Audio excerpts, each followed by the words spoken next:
Hi hello welcome to Andhra Prabha. This is Tejaswi.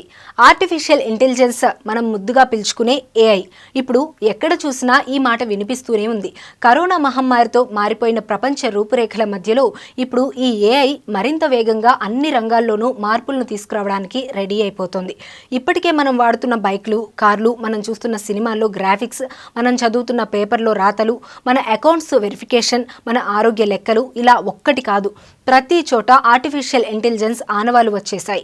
సాధారణంగా కొత్త technology రావడానికి, దానితో మార్పు మొదలవడానికి కొద్దిగా సమయం పట్టొచ్చు. కానీ ఒక్కసారి అది ఎంట్రీ ఇచ్చాక దాని అభివృద్ధికి ఎండ్ కార్డు ఉండదు, వేగానికి కొలమానాలు ఉండవు.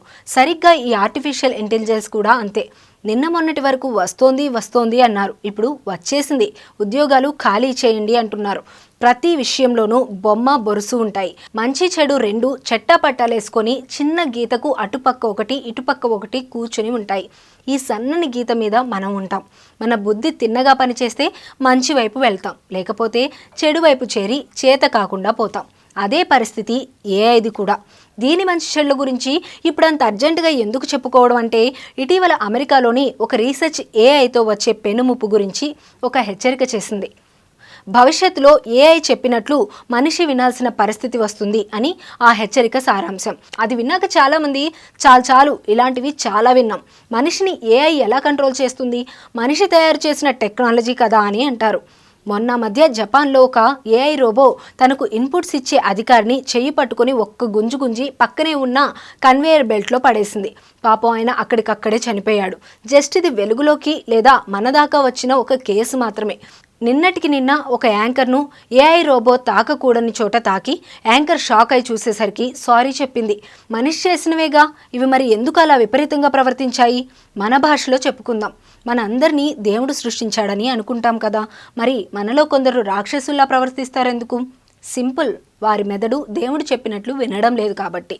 ఇప్పుడు దేవుడు అంటే మనిషి అనుకోండి, ఏఐ అంటే మనిషి సృష్టించిన మరో సృష్టి, మేధస్సు అంటే మెదడు. అది కూడా ఒక్కోసారి మనిషి మాట వినకపోవచ్చు కదా. ఇప్పుడు ఏఐ మనల్ని ఎలా ముంచేయగలదు అనడానికి ఒక ఊహగా చెప్పుకుందాం. ఇప్పుడు ఏఐ అన్ని చోట్ల ఉపయోగిస్తున్నారు, భవిష్యత్తులో అది మాత్రమే అన్ని చోట్ల ఉంటుంది. మన పక్క దేశ అణబాంబు క్షిపణిని ఏఐతో కంట్రోల్ చేస్తారని అనుకుందాం. అందులో ఒక చిన్న ప్రోగ్రామ్ ఎర్రర్ వచ్చింది అని భావిస్తే అప్పుడు ఏమవుతుంది?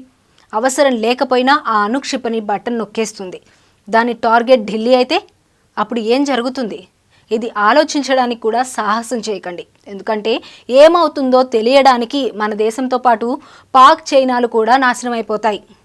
ఇక మెడికల్ రంగంలో ట్రాఫిక్ సిగ్నల్స్ దగ్గర అంతెందుకు, మన ఇల్లు ఊడ్చడానికి కూడా ఇప్పుడు ఏఐ రెడీగా ఉంది.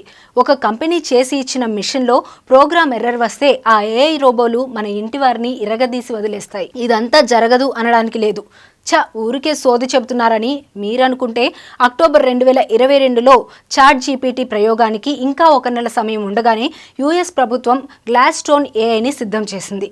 దీని పని ఏంటి అంటే, ఆయుధాలకు అమర్చిన ఏఐ ద్వారా ఏదైనా ప్రమాదాలు జరిగే అవకాశం ఉందా, దాని ద్వారా భద్రతా వ్యవస్థకు వచ్చే బెదిరింపు ఏమిటి అనేది విశ్లేషించడం.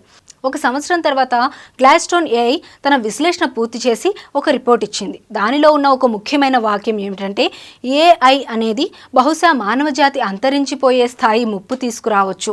3 పరిశోధకులు ఈ నివేదికను రూపొందించారు. నివేదికను పూర్తి చేసిన ఒక సంవత్సరంలో వారు ప్రభుత్వ అధికారులు, నిపుణులు, open AI, Google deep mind, meta వంటి కొన్ని ప్రముఖ ఏఐ కంపెనీల ఉద్యోగులతో సహా 200 మంది వ్యక్తులతో మాట్లాడినట్లు అందులో చెప్పారు. అదండి విషయం.